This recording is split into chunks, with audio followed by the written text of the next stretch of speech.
UP का एक लड़का जो मंच पर चढ़ा और इंस्पेक्टर को ही उठाकर पटक दिया। वजह ये कि वो इंस्पेक्टर कवि को कविता नहीं पढ़ने दे रहा था। यूपी का एक ऐसा युवा किसान नेता जिसने पहली बार जब चुनाव जीता तो उसके घर में जश्न मनाया जा रहा था और फिर उसी रात जश्न के दौरान उस पर गोली चल गई। आप देख रहे हैं पॉलिटिकल किस्से, आपके साथ मैं हूं अंजना ओम कश्यप। बात हो रही है आज पॉलिटिकल किस्से में दिग्गज नेता मुलायम सिंह यादव की।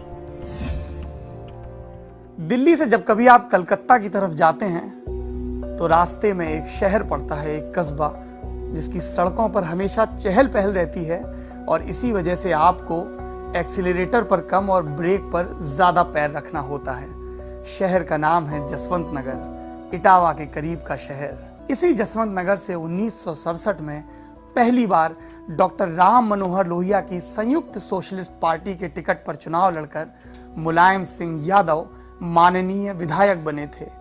मुलायम सिंह यादव का जिक्र आता है तो मुझे उनके राजनीतिक गुरु डॉक्टर लोहिया का एक किस्सा जो किताबों में पढ़ा था बार बार बेतरह याद आता है। 1950 का दशक था और लोहिया अपने बगावती तेवर और तीखे आंदोलनों के लिए जाने जाते थे। ऐसा ही कुछ उन्होंने फर्रुखाबाद में छेड़ा था, नहर रेट आंदोलन। और ये नहर रेट आंदोलन कैसे परवाज चढ़ता चला गया, देखिए। हजारों लोगों की गिरफ्तारियां हुई थी। खुद डॉक्टर राम मनोहर लोहिया लंबे अरसे तक जेल में रहे थे। डॉक्टर लोहिया जेल से बाहर आए। पत्रकारों ने चुहल में पूछा, आप चुनी हुई सरकार के खिलाफ बार बार ये आंदोलन क्यों करते हैं, चुनावों का इंतजार क्यों करते हैं? और तब डॉक्टर लोहिया ने जो जवाब दिया था वो आज भी भारतीय लोकतंत्र के हर सजग प्रहरी को जानना, सुनना और समझना बेहद जरूरी है। डॉक्टर लोहिया बोले थे, जिंदा कौमें 5 साल तक इंतजार नहीं करती हैं। क्या थी मुलायम सिंह यादव की सियासत, कैसी थी उसकी शुरुआत?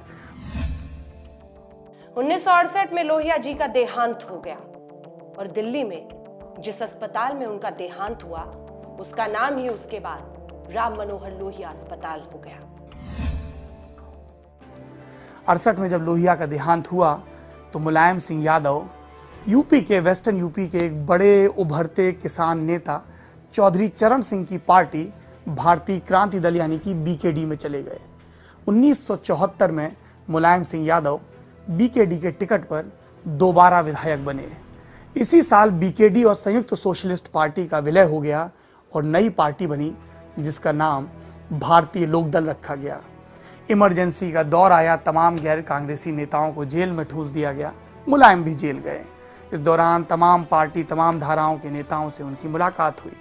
इमरजेंसी हटी, विपक्ष के तमाम नेताओं ने एकजुट होकर जनता पार्टी बनाई, चुनाव लड़े। कांग्रेस केंद्र में और तमाम उत्तर भारतीय राज्यों में बुरी तरह खेत रही। उत्तर प्रदेश में सरकार बनी, जनता पार्टी की मुख्यमंत्री बने राम नरेश यादव। जसवंत नगर से जीत कर आए और 1, 2 नहीं 3 बार, तीसरी बार जब जसवंत नगर से जीतकर विधायक बनकर मुलायम सिंह यादव आए तो राम नरेश यादव की सरकार में वो मंत्री बन गए। पुराने दौर के पत्रकार बताते हैं कि उस वक्त मुलायम सिंह को कोई गंभीरता से नहीं लेता था। सब लोग उनकी जाति की तरफ इशारा करके ये कहते थे कि बचपन से जो काम करते आए हैं मंत्रालय भी वैसा ही थमा दिया गया है। लेकिन मुलायम सिंह उस फौज के, उस कौम के नेता थे जिसने इन फिक्रों को अपनी ताकत बनाने का हुनर हासिल कर लिया था। सहकारिता मंत्रालय में उन्होंने तमाम बदलाव किए, कोऑपरेटिव कमेटीज़ के लिए रास्ता साफ किया और इसी से वंशवाद का रास्ता भी निकला, क्योंकि इसी सहकारिता के नए कानूनों के तहत 1988 में उनके छोटे भाई शिवपाल यादव ने पहले तो इटावा की जिला सहकारी बैंक पर कब्जा किया और फिर उसके सहारे धीमे धीमे पूरे प्रदेश की कोऑपरेटिव में अपने लोग बिठा दिए। आज की तारीख में भी शिवपाल की पत्नी सरला देवी कोऑपरेटिव से जुड़ी हैं और उनके बेटे आदित्य भी एक पद पर काबिज हैं। हमने क्रिकेट में और सिनेमा में कई बार देखा है, जब एक बड़े नाम, बड़ी ख्याति वाला प्लेयर जाता है तब जगह खाली होती है, लोग छाती पीटते हैं कि अब इस जगह को कौन भरेगा, और तब उस नई जमीन पर कुछ अंकुर खिलते नजर आते हैं। मुलायम सिंह यादव का भी राजनीतिक कद तब ठीक से बढ़ना शुरू हुआ जब उनके राजनीतिक गुरु चौधरी चरण सिंह का देहांत हो गया। साल था 1987। हालांकि इसके फौरन बाद उनकी बनाई पार्टी लोकदल के संगठन पर कब्जे को लेकर चौधरी साहब के बेटे अजीत सिंह और उनके शिष्य मुलायम सिंह के बीच संघर्ष छिड़ गया।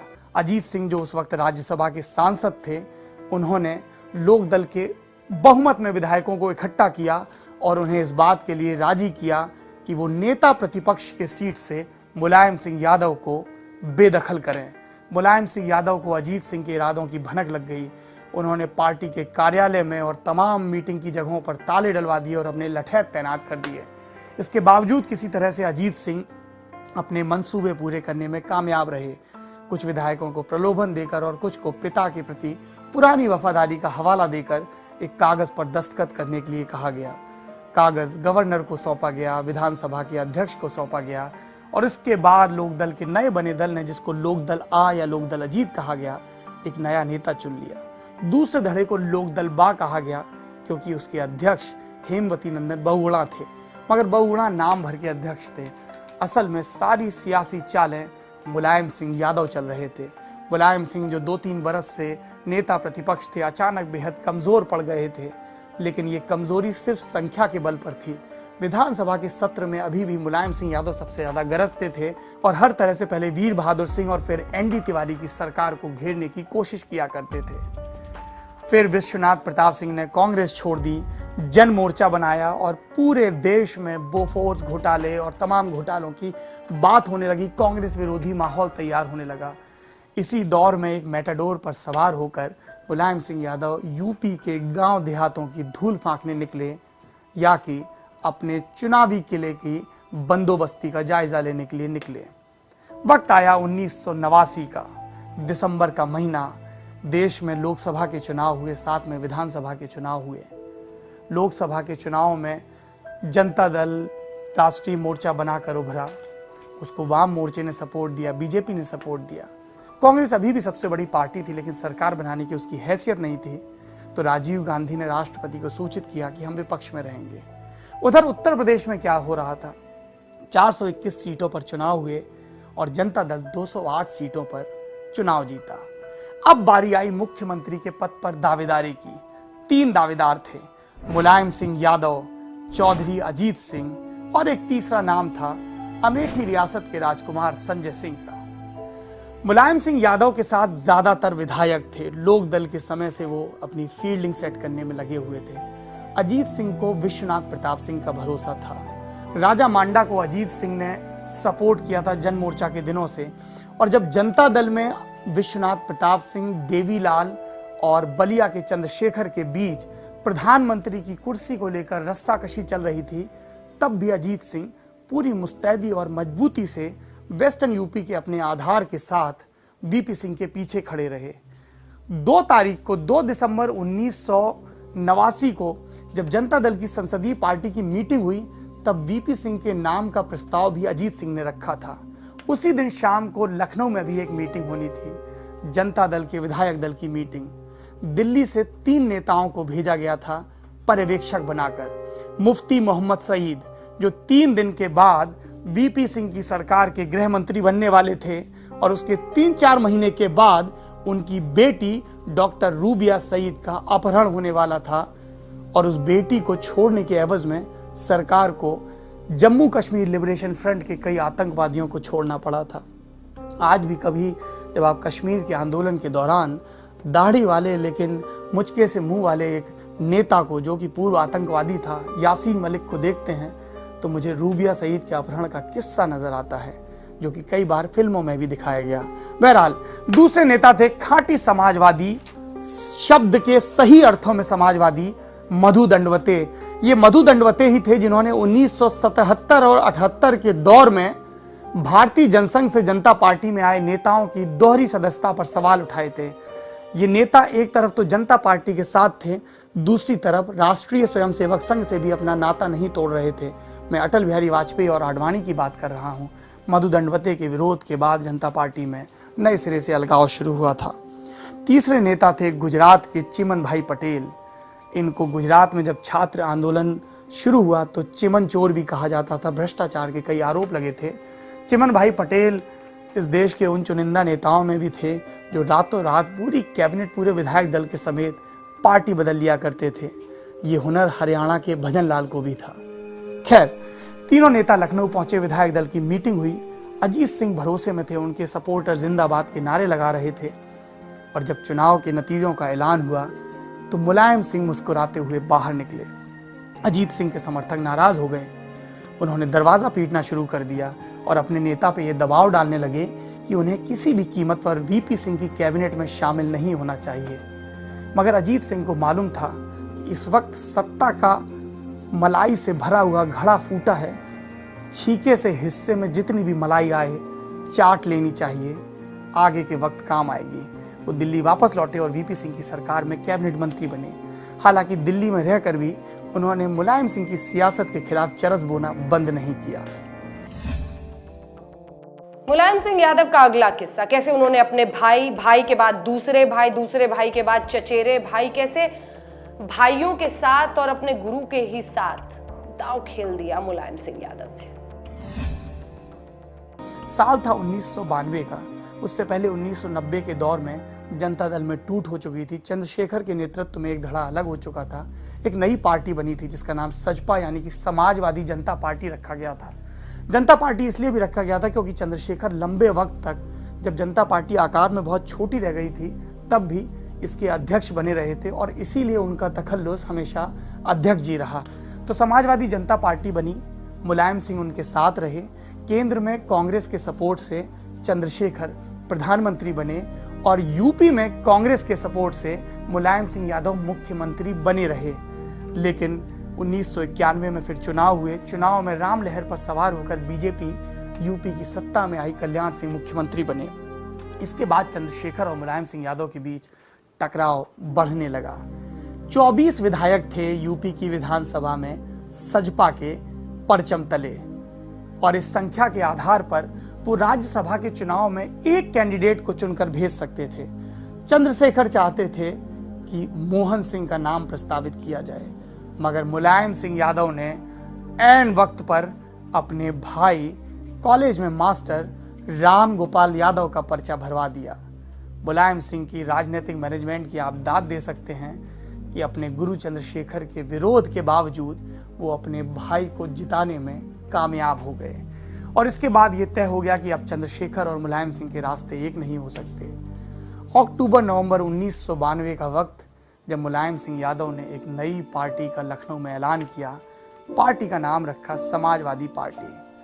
उस वक्त समाजवादियों के कई धड़े थे। जनता दल अपने अस्तित्व के लिए जूझ रहा था, सजपा के साथ कई नेता थे और अब एक नई पार्टी आ गई थी। किसी ने भी मुलायम सिंह यादव को गंभीरता से नहीं लिया था। बाद में वो तमाम नेता जो मुलायम के आला सिपहसालार बने, उस वक्त उनके खिलाफ बयान दिया करते थे।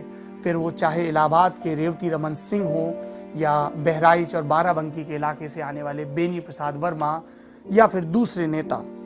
लेकिन इतिहास जानता है कि 1993 में काशीराम के साथ गठजोड़ करके मुलायम सिंह ने असंभव से दिखते लक्ष्य को हासिल किया और तमाम जोड़ तोड़ के साथ वो एक बार फिर यूपी के मुख्यमंत्री बने।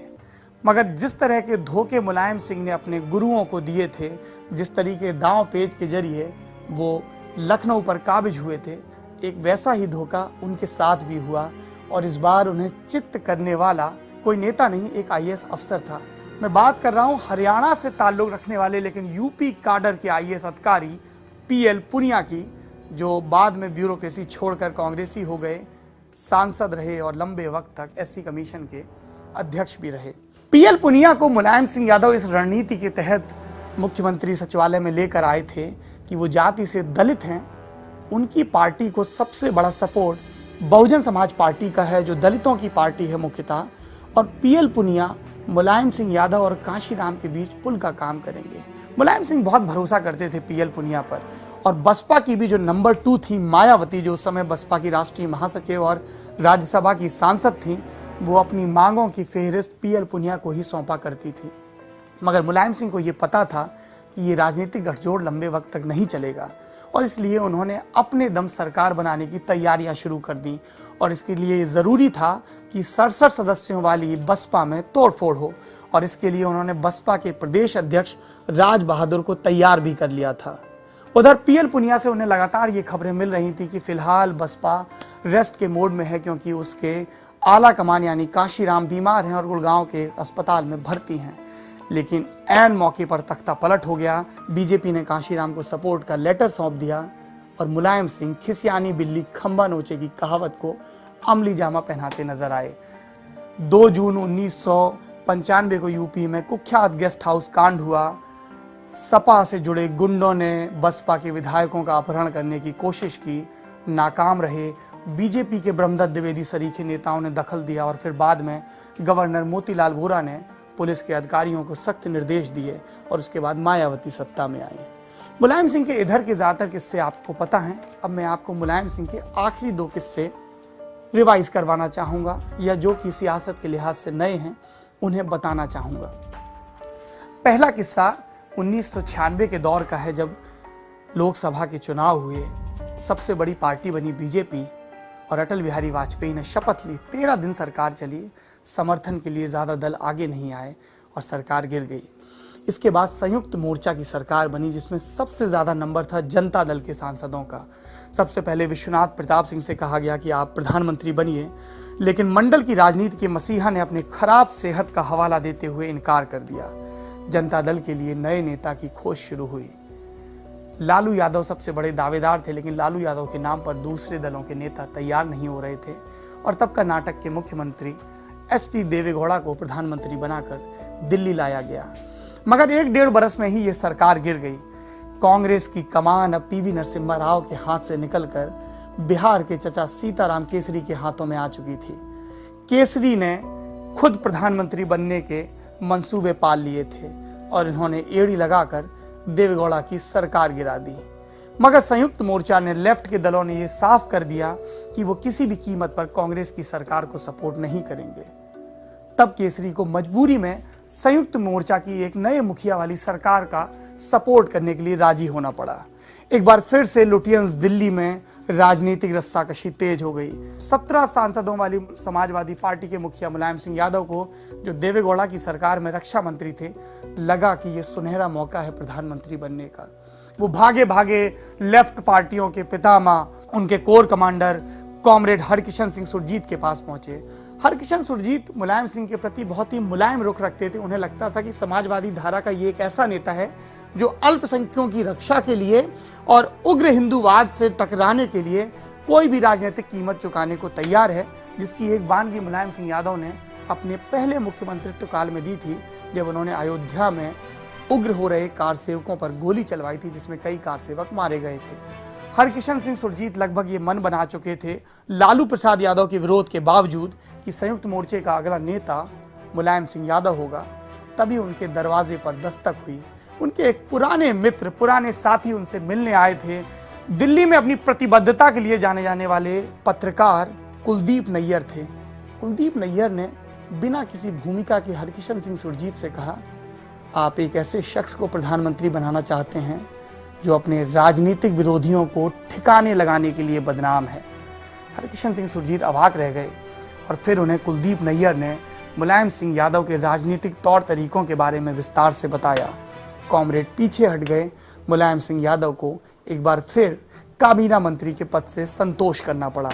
1998 में पूरे देश के सर पर चढ़कर बोला, आपकी बारी अटल बिहारी का नारा। अटल बिहारी प्रधानमंत्री बने। 13 महीने सरकार चली। सुब्रमण्यम स्वामी ने जयललिता के साथ चाय पी। चाय के दौरान सोफे के दूसरी तरफ सोनिया गांधी बैठी थी।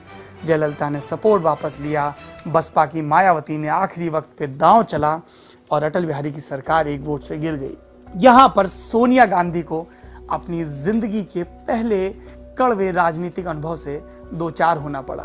सोनिया इस मुगालते में थी कि अब जब उन्होंने अटल बिहारी की सरकार गिरा दी है तो उनके प्रधानमंत्री बनने का वक्त आ गया है। वो राष्ट्रपति के.आर. नारायणन के पास पहुंची और सरकार बनाने का दावा पेश कर दिया।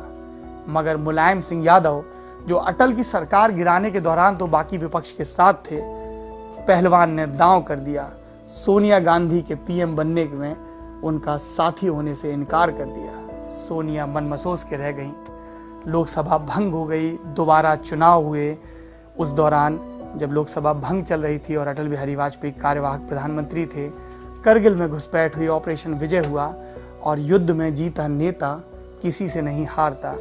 ऑपरेशन विजय के दम पर अटल बिहारी वाजपेयी यूपी में कल्याण सिंह के भितरघात के बावजूद सत्ता में लौटे और मुलायम सिंह यादव लगभग राजनीतिक अवसान में चले गए।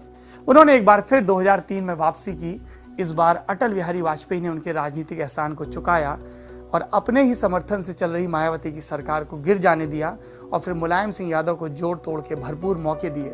2007 तक ये सरकार चली। 2012 में बेटा काबिज हुआ, नई सपा नई साइकिल, उम्मीद की साइकिल का नारा देकर। ये मुलायम सिंह यादव की सियासत है। हम फिर लौटेंगे एक नए सियासी किस्से के साथ। आज के लिए पॉलिटिकल किस्से में इतना ही, लेकिन बाकी खबरों के लिए देखते रहिए और सब्सक्राइब कर ही लीजिए न्यूज़ तक।